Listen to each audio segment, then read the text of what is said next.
সকল মসজিদে কবর থাকে সেই সকল মসজিদে নামাজ পড়ার বিধান কি?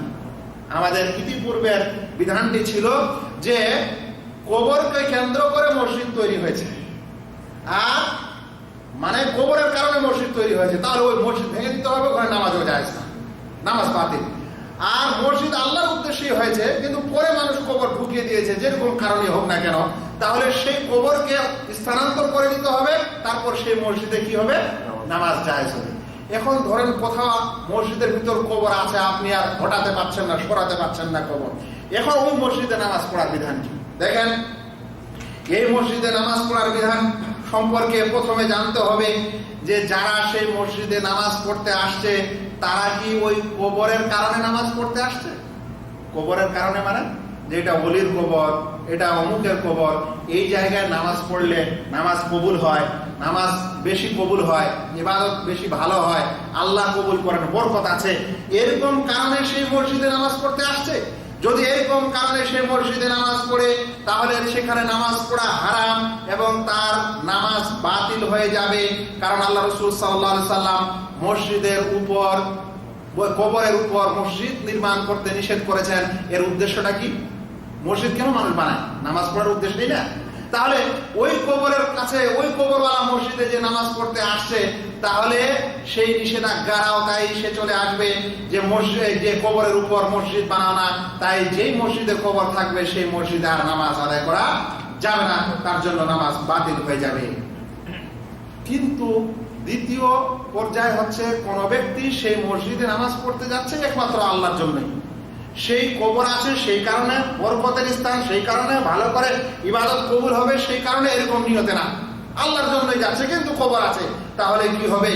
মনে রাখবেন, এরকম মসজিদে নামাজ পড়ার সবচেয়ে নিম্নতম বিধান হলো এটা মাকরুহ। এখানে নামাজ পড়া কি? অপছন্দনীয়, নামাজ ভালো না। কেন? শুনেন, আল্লাহ রাসূল সাল্লাল্লাহু আলাইহি ওয়াসাল্লামের এই হাদিস আয়েশা রাদিয়াল্লাহু তাআলা আনহা বর্ণনা করেন যে আল্লাহ রাসূলের স্ত্রী উম্মু সালামা রাদিয়াল্লাহু তাআলা আনহা একদা আল্লাহ রাসূল সাল্লাল্লাহু আলাইহি ওয়াসাল্লামের কাছে বর্ণনা করেন কিছু চার্চ, খ্রিস্টানদের মন্দির, তার বর্ণনা দেয়। যেই খ্রিস্টানের এই চার্চগুলোকে আমাদের এই উম্মাহাতুল মুমিনদের মধ্যে উম্মু সালামা রাদিয়াল্লাহু তাআলা আনহা হাবাসার জমিনে দেখেছিল। হাবাসা কি? হাবাসা বর্তমানে ইথিওপিয়া।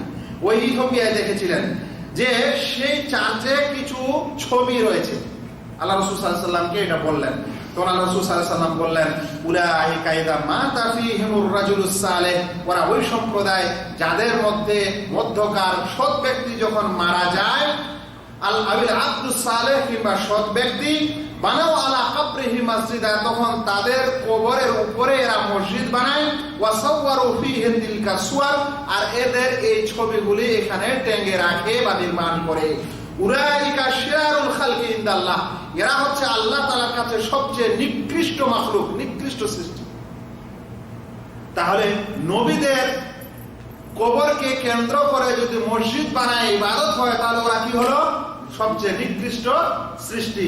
তাহলে নবী নয়, ওলিদের আর অন্য সাধারণ মানুষের কবরকে কেন্দ্র করে যদি কোনো মানুষ নামাজ পড়তে আসে, তাহলে কেমন হবে? শুনেন, সেই কারণে এই সকল মসজিদে নামাজ পড়া অবশ্যই অপছন্দনীয়, মাকরুহ। যদি কোনো ব্যক্তি ওই কবরের বরকত বা ইত্যাদির আশায় নামাজ পড়তে আসে, নামাজ বাতিল। কিন্তু আল্লাহর উদ্দেশ্যে এসেছে, এরকম কোনো অন্তরে তার কিছু নেই, তাহলে তার নামাজ হবে কি হবে না এ সম্পর্কে উলামায়ে কেরাম মতভেদ করেছেন।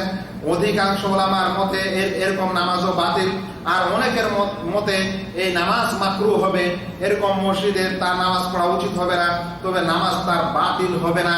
তবে কবরটি যদি তার নামাজ পড়ার সামনের দিকে হয়, তাহলে সেই কারাহাত এবং সেই অপছন্দনীয়তা আরো বৃদ্ধি পাবে, না পড়াই তখন উত্তম হবে। মনে রাখবেন, যারা এরকম করে তাদের এই কাজটি তো মাকরুহ হয়। এরা ইহুদি এবং খ্রিস্টানদের সদৃশ্য অবলম্বন করে, কারণ ইহুদি ও খ্রিস্টানরা তাদের নবীদের কবরের উপর কি বানায়? মসজিদ বানায়। যারা এরকম করে, এরকম করার কারণে অনেক সময় এটা শিরকের একটা ওসিলা ও মাধ্যম হয়, আর হতে হতে শেষ পর্যন্ত বড় শিরকে পরিণত হয়। তাহলে কথাগুলির সারাংশ হলো এই যে কবরকে কেন্দ্র করে যদি কবরের উদ্দেশ্যে কেউ যদি তার বরকত ইত্যাদি পাওয়ার উদ্দেশ্যে ওই স্থানে ইবাদত করতে আসে তাহলে তার নামাজ বাতিল। আর একমাত্র আল্লাহর উদ্দেশ্যেই যদি যায় তাহলে তার নামাজ মাকরুহ হবে, বাতিল হবে না। এটা অধিকাংশ উলামায়ে কেরাম বলেছেন।